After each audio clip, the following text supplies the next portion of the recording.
పిలిస్తే మనందరం కూడా గర్వపడాల్సిందే, అందులో సందేహమే లేదు అధ్యక్ష. ఇక్కడనే ఇంకో విషయాన్ని కూడా ముగిస్తాను అధ్యక్ష మాట్లాడి. కేంద్రం నుంచి వచ్చిన సహకారం కావచ్చు, మీటర్లకు సంబంధించి కూడా లీడర్ ఆఫ్ ది హౌస్ ముఖ్యమంత్రి గారు మాట్లాడు. స్పీకర్ సార్, నిన్న ఇవాళ శాసనసభలో మా ప్రభుత్వం ప్రవేశపెట్టిన శ్వేతపత్రాలు ఒకటి ఆర్థిక శాఖకు సంబంధించిన విషయం నిన్న పూర్తి స్థాయిలో ప్రభుత్వం వాస్తవాలను వివరించే ప్రయత్నం చేసింది. సరే, ప్రతిపక్షంగా వాళ్ళు తమ తప్పిదాలను కప్పిపుచ్చుకోవడానికి ఎదురుదాడి చేసినామని అనుకుంటున్నారు. ఆ ఎదురుదాడి రాష్ట్రానికి ఎంత నష్టం తెచ్చిపెడుతుందో ఇప్పటికి కూడా వాళ్ళు అర్థం చేసుకోలేదు, మారలేదు. ఈరోజు కూడా మా ఉప ముఖ్యమంత్రి గారు తెలంగాణ రాష్ట్ర ఇంధన శాఖ శ్వేతపత్రాన్ని ఈ సభలో ప్రవేశపెట్టి సభ్యులందరితో చర్చ చేసి తెలంగాణ రాకంటే ముందు ఉన్న పరిస్థితి, తెలంగాణ రాష్ట్రం వచ్చిన తర్వాత గత ప్రభుత్వం 9.5 సంవత్సరాలలో తీసుకున్న నిర్ణయాలు, ఆ నిర్ణయాల వల్ల వచ్చిన ఫలితాలను, దుష్ఫలితాలను సభ ముందు పెట్టడం ద్వారా, ఎందుకంటే ఏ రోజు కూడా 9.5 సంవత్సరాలలో ఆనాటి ప్రభుత్వం వాస్తవాలను సభ ముందు పెట్టడానికి కానీ చర్చించడానికి కానీ ముందుకు రాలే. ఈరోజు ఎందుకు ఈ వాస్తవాలన్నింటినీ ముందల పెడుతున్నాము? ఒక మనిషి ఆసుపత్రికి వెళ్ళి హెల్త్ చెకప్ చేసుకుంటే ఎక్స్రే నుంచి స్కానింగ్ వరకు అన్ని రిపోర్ట్లు తీసుకుంటేనే, బ్లడ్ టెస్ట్ కానీ అన్ని టెస్టులు చేయించుకుంటే, హెల్త్ చెకప్ చేయించుకుంటే ఆ వ్యక్తిలో ఉన్న బలాలు బలహీనతలు అన్నీ తెలిస్తే డాక్టర్గా వారికి వైద్యం అందించడం సులభం అవుతుందని చెప్పి హెల్త్ చెకప్ చేస్తాం. అట్లానే ఈరోజు విద్యుత్ శాఖను పూర్తి స్థాయిలో స్కానింగ్ చేసి వాస్తవాలను వారు ముందల పెట్టి, వారు తప్పులు జరిగిన వాటిని అర్థం చేసుకొని అవగాహన లోపం వల్ల జరిగిందా, ఉద్దేశపూర్వకంగా జరిగిందా, ఇవన్నీ ఒక చర్చలో బయటకు వస్తాయి. కాకపోతే వాస్తవాలను ఒప్పుకొని హుందాగా 10 సంవత్సరాలు పరిపాలన చేసిన అనుభవం ఉంది మాకని పదే పదే చెప్తారు. ఆ అనుభవాన్ని ఇప్పుడైనా తెలంగాణ రాష్ట్రంలో విద్యుత్ సరఫరాలో, విద్యుత్ ఉత్పత్తిలో సామర్థ్యాన్ని పెంచుకోవడానికి వారు ఉపయోగించుకుంటే బాగుండేది. నేను సూటిగా 3 అంశాలను ప్రస్తావించదలుచుకున్నా. మాజీ మంత్రి జగదీశ్వర్ రెడ్డి గారు ప్రభుత్వానికే సవాల్ విసిరిండ్రు, మీరు విచారణకు ఆదేశించండి, మేము సిద్ధంగా ఉన్నామని. నేను వారిని మనస్ఫూర్తిగా స్వాగతిస్తున్నా. 3 అంశాల మీద ఈ ప్రభుత్వము పూర్తి స్థాయిలో విచారణకు ఆదేశిస్తాము, జ్యుడిషియల్ ఎంక్వైరీ చేయడానికి ప్రభుత్వం సిద్ధంగా ఉంది. వారే కోరుకున్నప్పుడు వాస్తవాలను సభ ముందు పెట్టిన తర్వాత మాజీ మంత్రి గారు ఏదైతే జ్యుడిషియల్ ఎంక్వైరీ కోరుకున్నారో తప్పకుండా తమరి అనుమతి ద్వారా సభలోనే నేను ప్రకటన చేస్తున్నా. 3 అంశాల మీద జ్యుడిషియల్ ఎంక్వైరీకి మా ప్రభుత్వం సిద్ధంగా ఉన్నది అని చెప్పి ఈ సందర్భంగా తెలియజేస్తూ, ఆ 3 అంశాలకు సంబంధించి తెలంగాణలో కాలిపోతున్న మోటార్లు, పేలిపోతున్న ట్రాన్స్ఫార్మర్లు, ఆత్మహత్యలు చేసుకుంటున్న రైతులు, ఇది ఒక పెద్ద సెంటిమెంట్ విద్యుత్తు అనేది. ఈ ప్రజల యొక్క సెంటిమెంటును ఏ రకంగా గత ప్రభుత్వము ఆర్థిక ప్రయోజనాల కోసము వినియోగించుకున్నదో ఈ అంశాలు ఈరోజు బయటికి రావాల్సి ఉన్నది. అందులో భాగంగానే ఛత్తీస్గఢ్ ఒప్పందం. మన రాష్ట్రంలో విద్యుత్తు ఉత్పత్తి సరిపోవడం లేదు, అత్యవసరంగా మన అవసరాలు తీర్చాల్సిన అవసరం ఉన్నది. కాబట్టి ఏ టెండర్లు లేకుండానే డైరెక్ట్గా మేము ఆ ఛత్తీస్గఢ్ ప్రభుత్వానికి సంబంధించిన ప్రభుత్వ సంస్థతో తెలంగాణ రాష్ట్ర ప్రభుత్వం డిస్కాంలు ఒప్పందం చేసుకుంటున్నాయని ఆ రోజు ఇదే సభలో ఈ ఒప్పందాలతో 1000 కోట్ల రూపాయల భారం పడబోతుంది, ఈ భారాన్ని తెలంగాణ ప్రజలు భరించలేని పరిస్థితికి దారితీస్తుంది, ఈఆర్సీ ముందల మేము ఫిర్యాదులు చేయడమే కాకుండా మా వాదనలు వినిపించినాం. ఈ సభలో ఆనాటి ముఖ్యమంత్రి చంద్రశేఖరరావు గారికి మేము చెప్పే ప్రయత్నం చేస్తే మార్షల్స్ను పెట్టి మమ్మల్ని బయటికి గెంటేసి ఆ రోజు ఛత్తీస్గఢ్తోని తెలంగాణ రాష్ట్ర ప్రభుత్వం ఒప్పందం చేసుకుంది.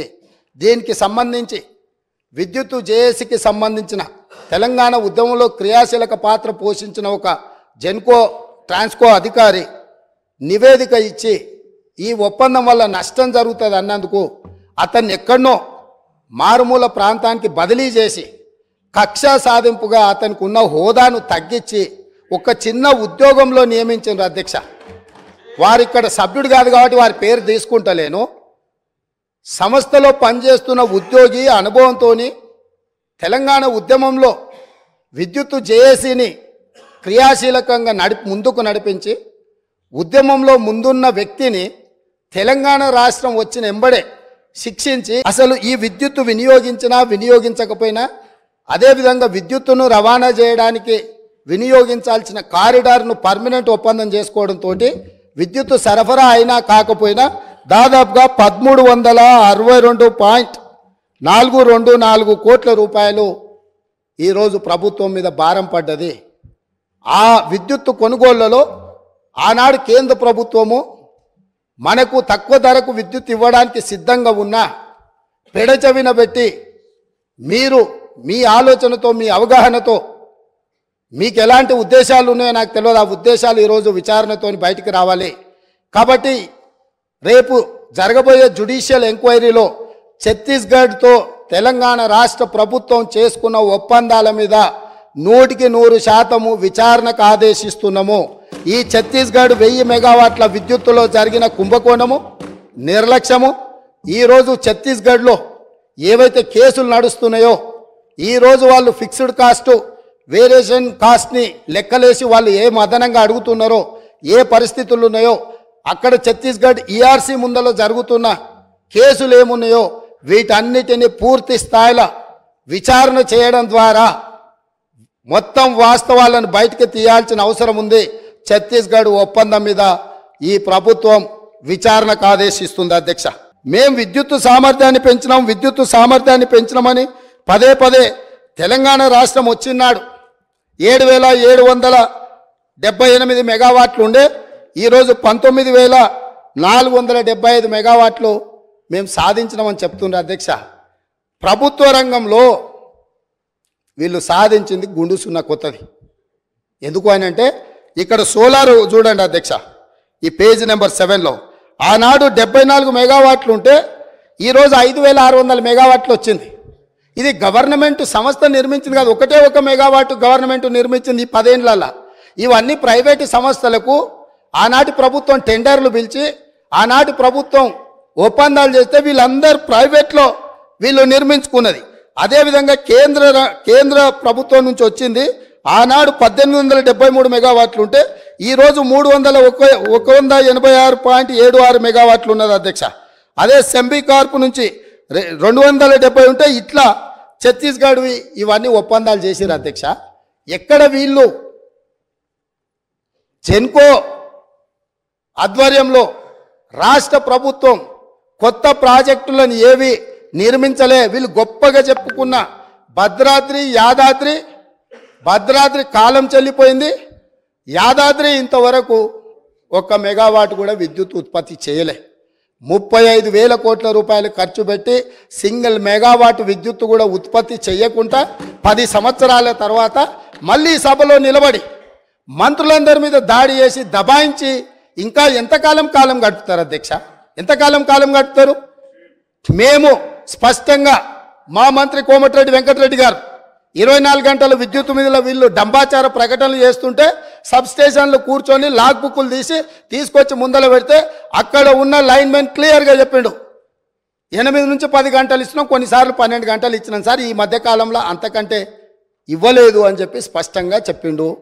వారు ఎప్పుడైతే సబ్ స్టేషన్లకి వెళ్ళి లాగ్ బుక్కులు తీయడం మొదలు పెట్టినరో అన్ని సబ్ స్టేషన్లలో అక్కడ ఉండే రైతులని లాగ్ బుక్ తీయంగానే అది మాయం చేసిరు. ఈరోజు నిజంగానే వారికి పట్టింపు ఉంటే ఒక అఖిలపక్షాన్ని నేతం సబ్ స్టేషన్ల వారిగా లాగ్ బుక్లు గతంలోనే మాయం చేసినా ఎక్కడున్నో బయటికి తీద్దాం. వీళ్ళు వ్యవసాయంలో మోటార్లు నడవాలంటే 3 ఫేజ్ కరెంటు ఉండాలి. వీళ్ళు వ్యవసాయానికి మోటార్లకు 3 ఫేజ్ ఇవ్వకుండా సింగిల్ ఫేజ్ ఎక్కువ గంటలు ఇచ్చుకుంటా వ్యవసాయానికి ఉపయోగం లేకుండా 24 గంటలు ఇచ్చినము అని భ్రమలు కల్పించి రైతులను మోసం చేసిండ్రు అధ్యక్ష. దానికి సంబంధించి వాళ్ళు కోరుకుంటే మాకేం అభ్యంతరం లేదు. అఖిల పక్షాన్ని నిజ నిర్ధారణ కమిటీ కింద వేద్దాం. ఆ పార్టీ ఆ మంత్రి గారిని కూడా ఇందులో భాగస్వామిని చేయండి. మిగతా పార్టీల పక్షాలు కూడా ఉన్నాయి, వాస్తవాలు చేద్దాం. నిజంగానే ఒకవేళ వాళ్ళు గొప్పగా ఇచ్చుంటే మాకేం అభ్యంతరం లేదు అధ్యక్ష. వాళ్ళ ఒకవేళ ఇచ్చుంటే ఇచ్చిందనే చెప్తాము. ఈ రికార్డు ఏది మేము తయారు చేసింది కాదు కదా, వాస్తవాలు సంబంధిత శాఖ అధికారులు నివేదిక తయారు చేసిరు, మా మంత్రి గారు సభలో పెట్టిండ్రు, మా మంత్రి గారు అందరినీ చర్చించడానికి అవకాశం ఇచ్చిండ్రు. అందరు చర్చించిన దాని మీద వారి సూచనలు బాగుంటే అవి తీసుకుంటామని కూడా చెప్పినాం. ఇప్పుడు వాళ్ళు ఒక మంచి సూచన చేసిరు, మీరు జ్యుడిషియల్ ఎంక్వైరీ చేయండి, మేము సిద్ధంగా ఉన్నాం. ఇంత మంచి సూచన వాళ్ళు చేసినాక ప్రతిపక్షమే ముందుకు వచ్చి వాళ్ళ పరిపాలన మీద పారదర్శకత కోసం జ్యుడిషియల్ ఎంక్వైరీ అడిగిండ్రు కాబట్టి వారి కోరిక మేరకు జ్యుడిషియల్ ఎంక్వైరీకి ఈ ప్రభుత్వం ఆదేశాలు ఇస్తుందని తమ ద్వారా తెలియజేస్తున్నాను అధ్యక్ష.